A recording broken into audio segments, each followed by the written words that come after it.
Check this out. Parents work hard their whole lives and never get to live in a new house. To give them a new place before they pass away, the woman decides to take matters into her own hands and build a beautiful big house to make her parents' dream come true. Since the woman just graduated not long ago and doesn't have a job, she has to go into the mountains to cut down bamboo her parents planted for the structure. To speed things up, the woman quickly gathers enough bamboo. Then she starts digging the foundation where the house will go. Since the whole house is made of bamboo, there is no need to dig too deep. The woman digs several holes about 30 centimeters deep in the ground to make the later construction easier. The woman also builds a sturdy frame next to the spot, saying it's for extra support. Then she pairs up the bamboo to use as support posts.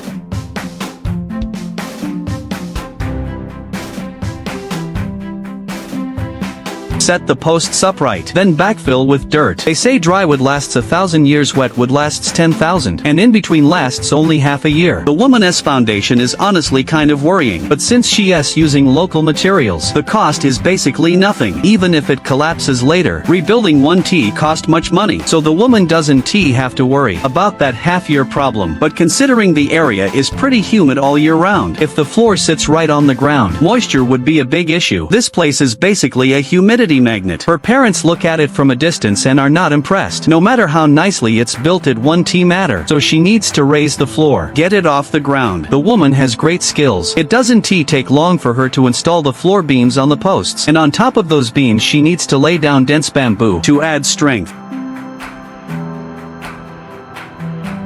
Secure the bamboo. The woman lays the bamboo flat on the ground, then uses a knife to repeatedly split open the nodes. Finally, she cuts along one direction and flattens it out, and gets bamboo planks that can be used like boards. Then she lays those planks flat on the floor beams, and that's it. The woman makes the floor. The next morning, the woman keeps building upward. She designs a second story. The construction up there is the same as the first floor, laying down main planks flat to form the second floor. As the house slowly takes shape, the woman gets more and more energized. She is full of motivation now, and while she is feeling that excitement, the woman sends bamboo up to the second floor and builds up the outline of the house. While working, she realizes she might not have enough bamboo, so the woman has to stop work and go buy some more bamboo nearby. The seller says bamboo is $1 per piece. At the current pace, building the whole house will need a lot more bamboo.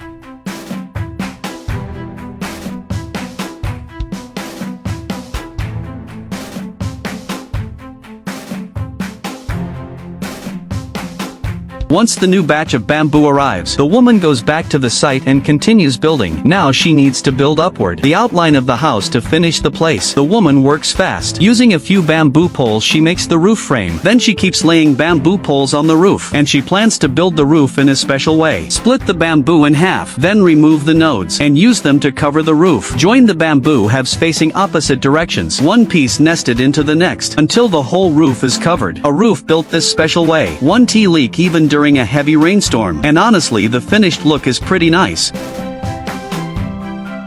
The next morning, the woman plans to build the walls. Before that, she uses processed bamboo to wrap around the posts completely to make the posts look better. Then comes the wall construction. First, she uses a piece of bamboo with the middle hollowed out and attaches it along the edge of the wall, one at the top, one at the bottom, with some space in between. Finally, she inserts bamboo poles in to form the wall. Since it's an interlocking structure, it's easy to install and remove. The bottom part of the wall is tightly packed. The upper part is left open to let air flow through.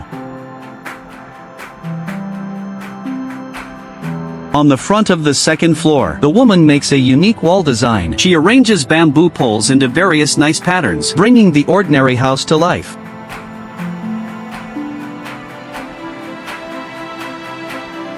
Once the walls are up, the door and window need to be taken care of soon too. The woman is skilled with her hands and builds a door that slides left and right. The window is made the same way. You can't beat the function and the look. It's both good looking and practical.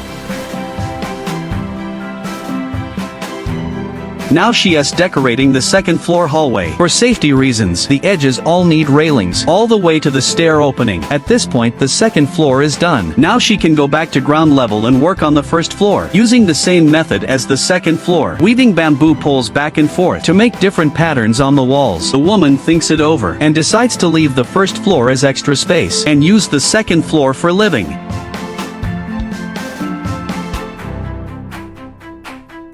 After finishing the first floor, the woman cuts some bamboo strips and attaches them to the protruding outer edges. Now the house is built, but it looks out of place with the surroundings, so the woman uses the leftover bamboo strips to level the ground around the house.